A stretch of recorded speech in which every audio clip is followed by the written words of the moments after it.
नमस्ते दोस्तों, आपका स्वागत है हमारी YouTube channel Aditya teaching Maurya पर।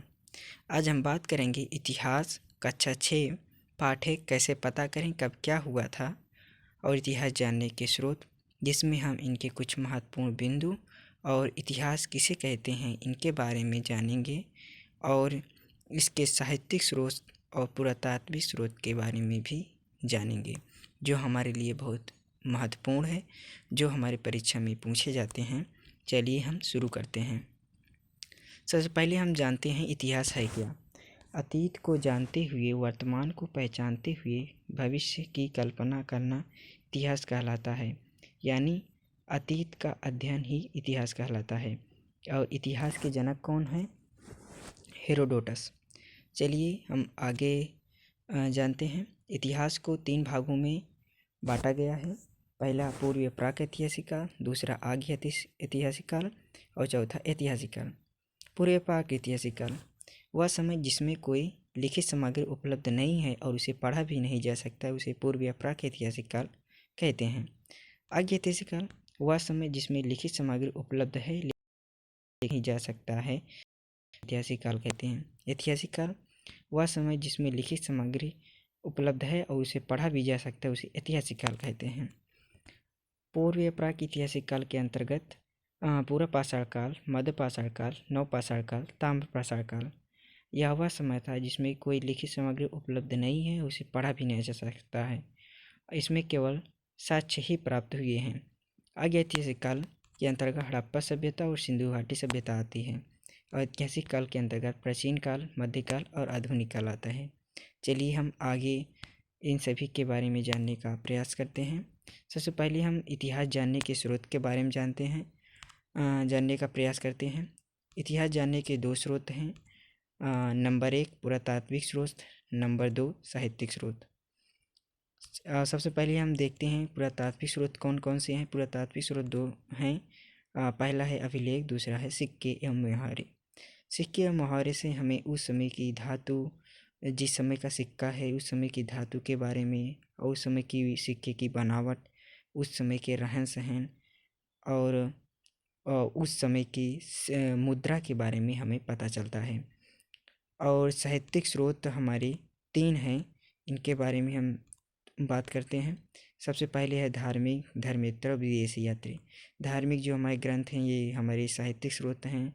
विदेशी यात्री भी हमारे साहित्यिक स्रोत के अंतर्गत आते हैं। चलिए हम सबसे पहले जान लेते हैं। प्राचीन काल में मानव ने जब लिखना ही शुरू किया था तब उसे कागज़ का ज्ञान नहीं था। वह अपने लेखों को किस पर लिखते थे?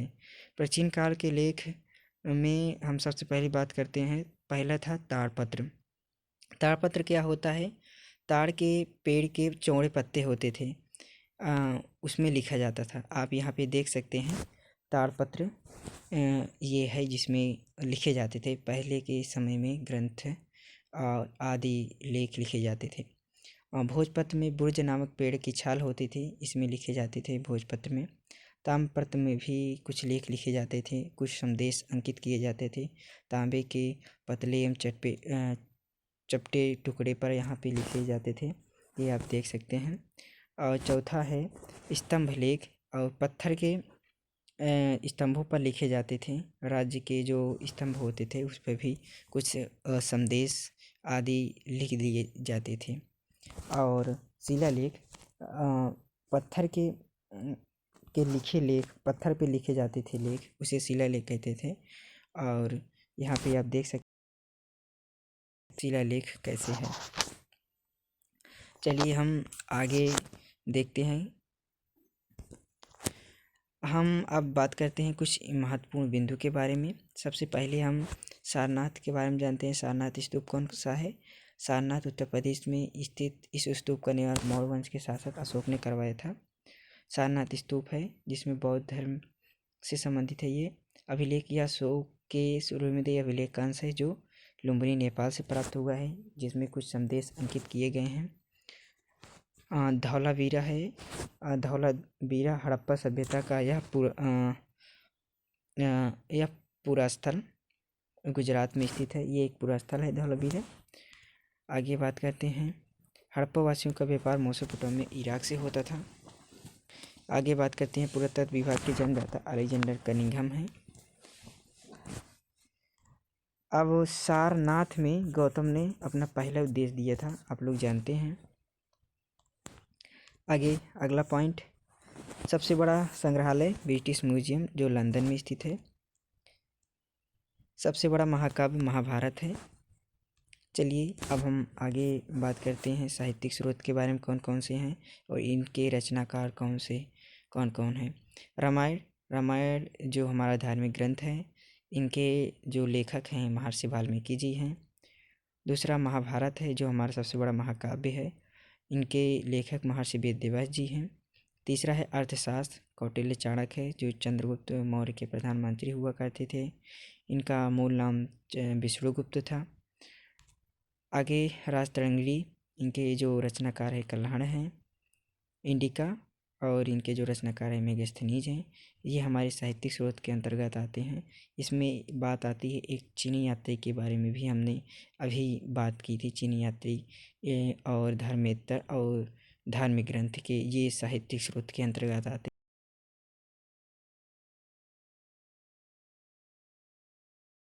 हैं। चीनी यात्री हमारे थे जिनके बारे में हमें पता चलता है। फारहान थे जो गुप्तकाल के शासनकाल में गुप्तकाल में आए थे।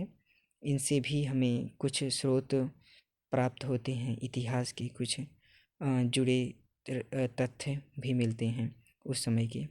दूसरा है ह्वेंसांग, हर्षवर्धन के समय में आए थे और इनसे भी कुछ हमें इतिहास की जानकारी मिलती हैं। धन्यवाद। यदि हमारा वीडियो पसंद आया हो लाइक कीजिए, सब्सक्राइब कीजिए और